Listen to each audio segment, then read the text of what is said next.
How well do you perceive reality? How many assumptions are you making about it? Could you actually see reality more clearly? Well, answering these questions heightens your perception of reality, and with that heightened perception, you'll be able to use your attention more impeccably.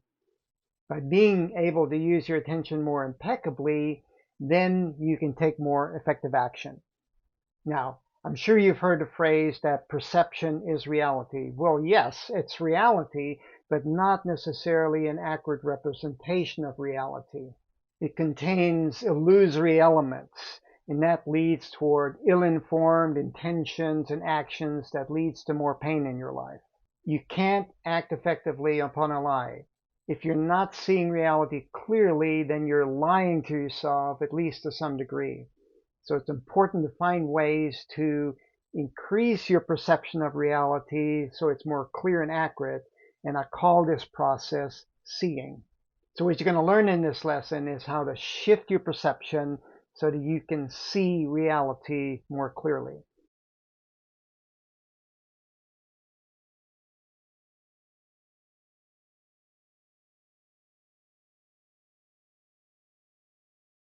Reality is defined as the world as it actually exists, as opposed to an idealistic or notional idea of it. So how does the world actually exist? Well, it has to do with the world, not about your ideas about how the world should be, your preferences. So to get clarity, you need to shift perception to the world, not rely on the preferences that your mind has that creates illusions about the reality that's out there. Donald Huffman is a professor of cognitive studies at the University of California, Irvine. In his book, The Case Against Reality, Huffman argues against your ability to perceive objective reality. Rather, you see representations of reality. How the world actually exists is a description of this objective reality, and you have no access to it. So the brain takes in this raw data through the senses and organizes it and groups it so that you can act in the world more effectively. But there are consequences to this grouping. The more order is created, the more there's the consequences of creating illusions. Now, we don't need to be limited by Hoffman's arguments about not being able to perceive objective reality. All we need to do is to clarify the representations as best we can, and we do that by diminishing our preferences so that we can just see what is out there in the world as it is. And this is going to require shifting perception so that we can see that reality and see the world as it is. You can't see objective reality. You can only see representations of reality, but that's okay. All you need to do is clarify those representations. Now, for brevity, for the rest of this lesson, I'm going to refer to the representations of reality as just reality, just to keep it simple. To perceive reality accurately, you need to be wary of the mind. This is foundational to mental training. Know that your mind will lie to you, and you'll have a tendency to believe those lies. And this is because the mind is driven by, it moves by unconscious comfort-based motivation. It's looking for the easiest path. Now, there's nothing wrong with that. It's natural. You just need to be aware that this is a mental tendency of the mind. In a previous lesson, The Unmoved Mind of Awareness, I introduced the idea of unconscious awareness and conscious awareness. Unconscious awareness means that you have some of your attention in the situation, in the world, so you can still operate. But a lot of it is in your mind, lost in thought. So what's required is to wake up to this tendency. In other words, you need to catch when your attention is lost in thought and simply notice that this is going on, and then you can redirect it to where you intend to focus it. This is the beginning of conscious awareness. And that begins with being skeptical and wary of your own mind, of those thoughts that the mind is creating. This unconscious, comfort-based motivation shows the limitations of the intellect aspect of the mind. The mind is using the intellect for the easiest way to do things. There's nothing wrong with that. It's very natural. But you need to be aware of this. The mind uses confirmation bias, for example, to confirm what you already know. The mind uses the intellect to justify your current perceptions. And there's an antidote to this. Wake up so you have conscious awareness. Be skeptical. Know that the mind lies to you. Direct your attention intentionally toward learning from the situation.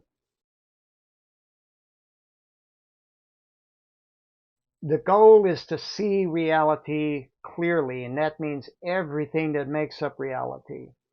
Your mind will tend to be selective, selecting what it likes and clinging to that, and discarding what it dislikes and rejecting that. So how do you see everything? Well, the breathing process and metaphor can help us out here. There are three aspects of breathing that can help us understand and see reality more clearly. One, both and acceptance. Breathing is a cycle that includes both inhaling and exhaling. Reality too has this both and cycle. For example, it includes both comfort and stress. Therefore, seeing reality clearly is accepting this both and foundation of reality. Two, either or commitment. Breathing is done effectively by committing to either one or the other aspects of the cycle. The two aspects are completely different. They can't be done effectively at the same time. Reality too is structured in this way. There's a time for comfort to rest and a time for stress to be engaged. You engage in reality effectively by committing to either one or the other aspects of the cycle. Therefore, either or is the commitment to choice aspect of engaging reality. 3. Neither nor focus on process. Breathing neither clings to one part of the cycle nor rejects the other part. Breathing moves continually between the two aspects of the cycle. Reality too is an ongoing, constantly moving process. You engage reality effectively because you neither cling to comfort nor reject stress. Therefore, engaging this way makes you effective in processing stress. These three aspects of the breathing process helps you see reality more clearly. It gives you a structure. It gives you a method. They help you shift your perception to the world, to what's actually out there in reality, and this helps you see reality as it is. Let's look at how breathing is represented in climbing and life. So first, the climbing example. 1. Both and acceptance. Climbing includes both stopping and moving. You stop to rest. You move to climb. You can't climb effectively unless you both stop and move. This is the foundation. 2. Either or commitment. You commit to either stopping or moving. If you commit to both, then you'll be stuck in between them. You won't be effective in doing either one of them. Therefore, commit to stop or move. When you rest, rest. When you climb, climb. This is your commitment to your choice. 3. Neither nor focus on process. The choice has been committed to. Now you're engaged in stress, in moving. You process the stress by neither clinging to comfort nor rejecting stress. This keeps you present so you can relax into the stress and process it. Typical processing includes the BEB, breathing, eyes, body elements. And now the life example. 1. Both and acceptance. Life includes both stopping and moving. You stop at night to rest and recover energy. You move during your daily activities. You can't live effectively unless you both rest and take action. This is the foundation. 2. Either or commitment. You commit to either stopping or moving. If you're stuck in between, then you won't be effective. You won't feel rested from your sleep. You won't have energy for your daily activities. When you rest, rest. When you're active, be active. This is your commitment to your choice. 3. Neither nor, focus on process. When you're awake, engaged in daily activities, you're moving. You process the stress by neither clinging to comfort nor rejecting stress. This keeps you present so you can relax into the stress and process it. You process stress with the BEB, breathing out body, elements. You know what reality is. You understand that the mind will have its tendency to select what it likes in reality, and it has its tendency to lie to you. You understand the three aspects of reality. Now you can use the two minds to see: the unmoved mind of awareness and the flexible, agile mind of attention. First of all, it's important to understand that processes like breathing are constantly changing. You're constantly changing as you inhale and exhale. Second of all, it's important to understand that the process itself never changes. For example, the breathing process always includes inhaling and exhaling. That never changes. And here again, you can see this both-and structure of reality, so we can understand and work with reality as well as possible. So the two minds use this structure to help us see. So first, the unmoved mind of awareness. Awareness is a field that is unmoving. The unmoved mind expands to include everything. Awareness is expanded using the both-and foundation of reality. You include both night and day, both sadness and joy, both stress and comfort. This allows the unmoved mind of awareness to contain everything. Thus, nothing is missing. Second, the flexible, agile mind of attention. Attention is the intentional directing of awareness. The flexible, agile mind directs awareness into attention. It does this through choice and focus. Choice. The flexible, agile mind chooses to commit attention to either one or the other aspect of a cycle. This empowers your commitment to your choices. Focus. Once you've committed to your choice, you engage in stress. This mind processes the stress by remaining present for it. It keeps attention in the middle of stress. You neither cling to comfort nor reject stress. This maintains your attention in the moment so you can process the stress and learn. Your ability to see reality clearly is heightened because both and. You've shifted perception to accept all of reality. Either or. You've chosen to commit your attention to one aspect of reality. Neither nor. You've processed stress by neither clinging to comfort nor rejecting stress. Your perception of reality is clarified and heightened through these three aspects of reality. You're not making as many assumptions anymore. You can see the world more clearly so that you can take action and learn in it. And you can have more fun. You can't act effectively on the lie.